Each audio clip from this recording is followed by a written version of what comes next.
சிவனுக்கு விஷ்ணுக்கு போட்டியா? ராமேஸ்வரம் என்ன தெரியுமா?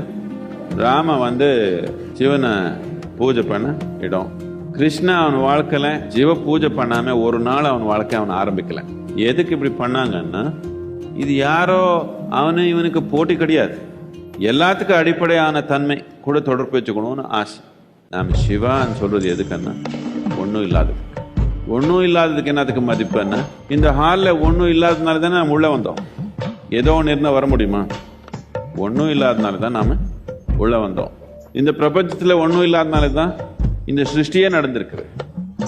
இந்த உயிர் நிலை இல்லாதது, எப்போ வேணாலும் போயிட முடியும். இது அந்த நான் வந்தப்போ அடிப்படையானதை பற்றி மட்டும்தான் நமக்கு கவனம்.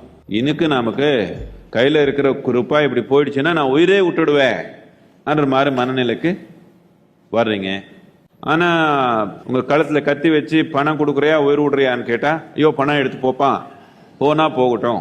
கழுத்தில் கத்தி எப்பவுமே இருக்குது அப்படின்னு எல்லாத்துக்கும் அடிப்படையானது எது? அது நினைக்கிறது, அது நோக்கி போகிறது ரொம்ப முக்கியமானது.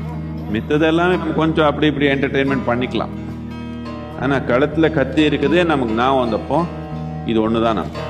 அதனால விஷ்ணுக்கு சிவனுக்கு போட்டியா? அவர் 2 பேருக்கு போட்டி இல்லை, நீங்க 2 பேர் இங்க 2 கோயிலுக்கு போறவங்க போட்டி போட்டு